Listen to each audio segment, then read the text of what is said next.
Hey, Mick. Prof G here with another video, and in this one I'm going to be showing off Audio Imperia's software. They've been around for a while and their libraries are now made available through native access, and there's a sale going on right now, but if you're watching this later, don't worry too much about it. All I'm going to do in this video is show you a few of the libraries that are on sale. I just installed it this morning and whipped up an idea and thought I need to make just a short video showing this idea, give you my initial thoughts. These libraries sound fantastic, and I'm not just saying that because I have some connection to them.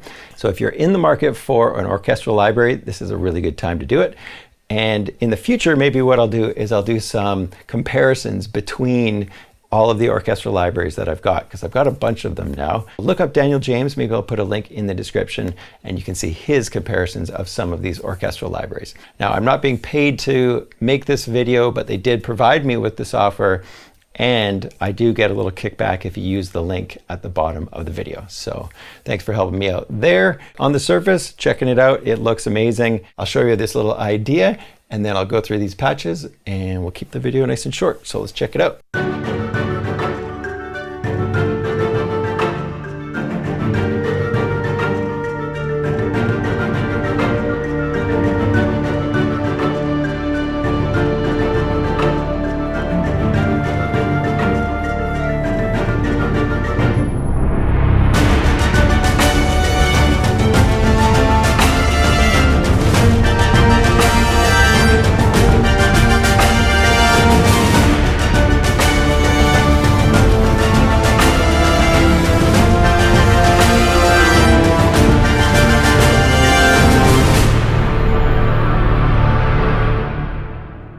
I will start with my first thing that I noticed with this library, and it really freaked me out, and it might happen to you if you install these libraries yourself.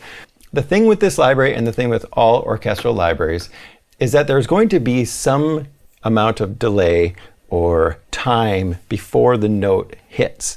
So when you play a note, there is going to be an attack of the note that was recorded by the orchestra. And different libraries deal with this in different ways. And when I first opened up this library, this control was set to right here, and I started playing.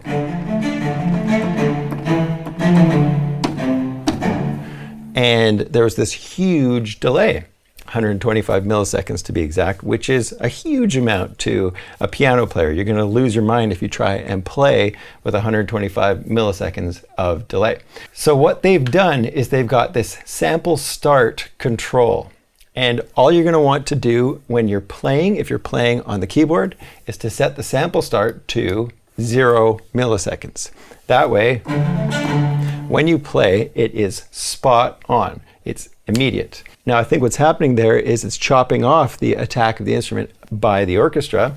And so what you should do after you've played all of your instruments and scored your piece is to go into the sample start, probably set it back to about 125, but then what you'll need to do is go to every track, and in a program like Cubase, we have this track delay setting right here, so we would set this track delay to negative 125. So now this cello is going to be early according to the notes on the software, and then it's going to be lined up with the sample start as long as you drag this control all the way to 125. Now when I play the cellos,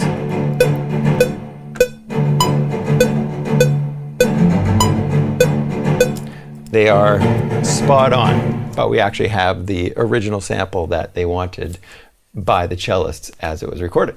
Okay, so how did I start this little piece? I think I started with this pulse. So this pulse is from Jaeger. Just this kind of classic movie trailer, pulsy Transformers thing. So for this little library here, what you do is you cycle through the different rhythmic patches. These are pulses at 120 beats per minute, and then you just play different keys to get the different notes.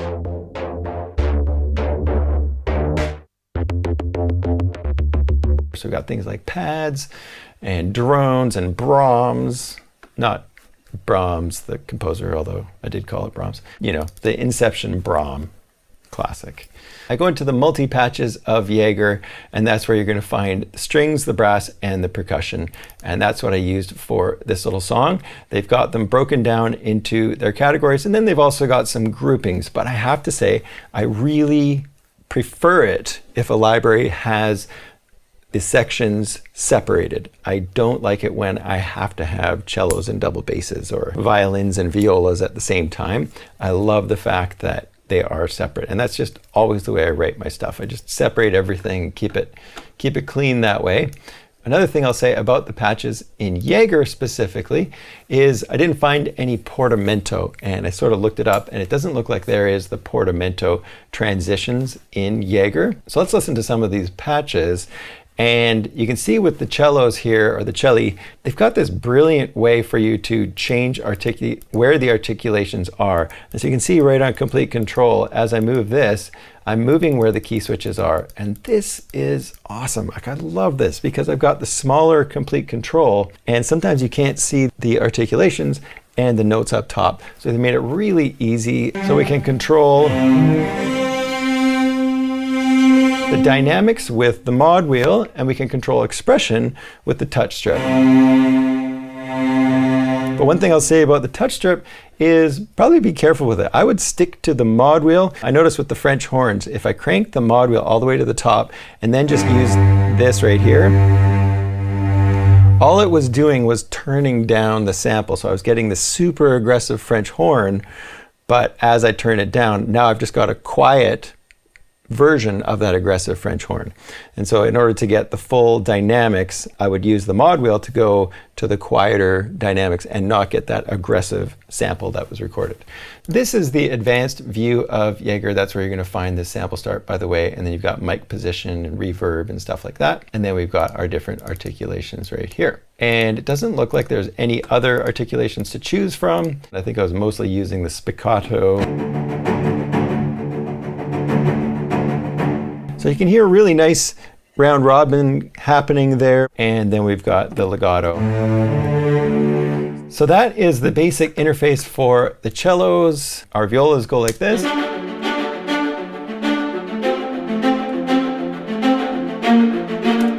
My secret or my tactic for playing stuff when I'm writing something orchestral like this is to play something,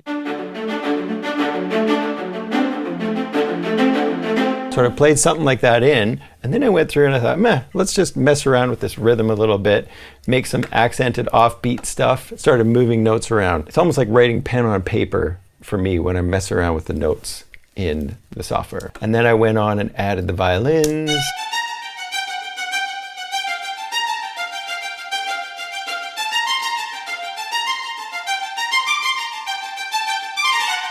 And it sounds pretty good to me. Next one we got is the trumpets. That was the next one I did, this little patch right here.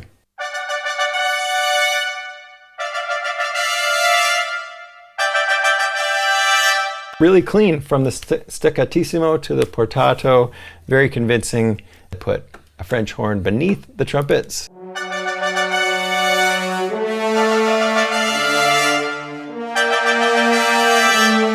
And then I added a low horns, so if you put those together, you get this.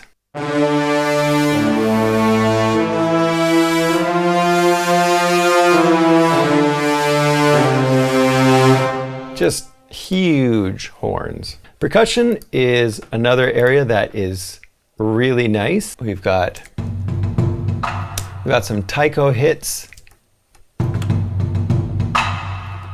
with the rim.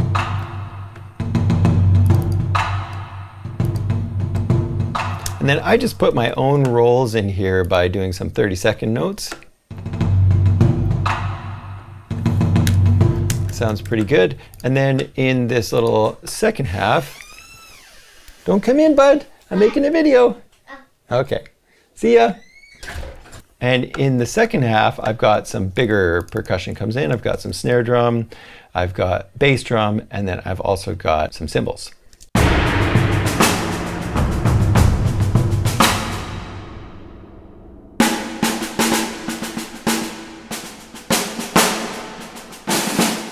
Snare sounds fantastic.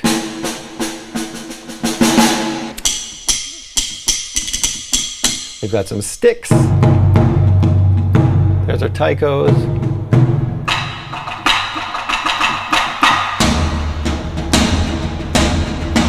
Amazing sounding percussion, really great. And then up at the top, we have some cymbals.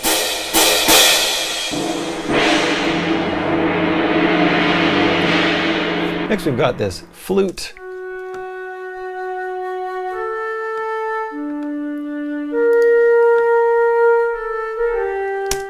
So, something to be aware of with Jaeger, there is no woodwinds.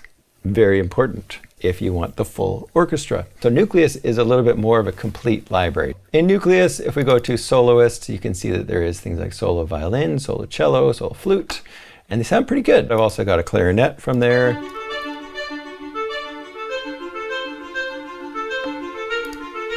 Not a ton of articulations. You've got sustained, staccatissimo, and then 2 trills, and that's it for the woodwinds. We've got marimba here.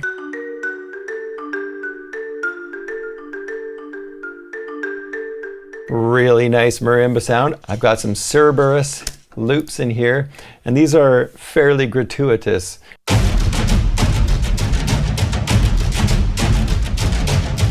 So that is one of the Cerberus loops. The Cerberus library is all about percussion. So we've also got sound design, which I used on the end. I used one of these tonal hits. I'll show you that one in a second. Next, I've got some ahs, the female singer that is in Jaeger. Next, I've got some bassoons and some oboes from Nucleus.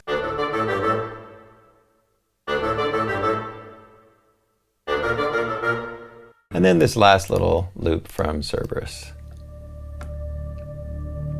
which is just an atmosphere that builds, gets really big. The other libraries on there, they've got a guitars library that looks very intriguing, and they've also got another string one called Aria, which I don't have installed, and that one might have portamento, so you'll definitely want to do some research, check that one out, but I didn't have time to get that one in on this video today. So I hope that gives you a little taste of the Audio Imperia libraries. Go check out the sale, but definitely go check out other videos. Do your research, make sure these things are right for you, and then you can click that link and help me out. But always do your research before you do this stuff, because you want to be spending the money on the right things. And there are a lot of sales going on right now, and there's going to be even more coming up in the coming months. So anyways, hit the subscribe button and the bell, and we'll see you in the next video.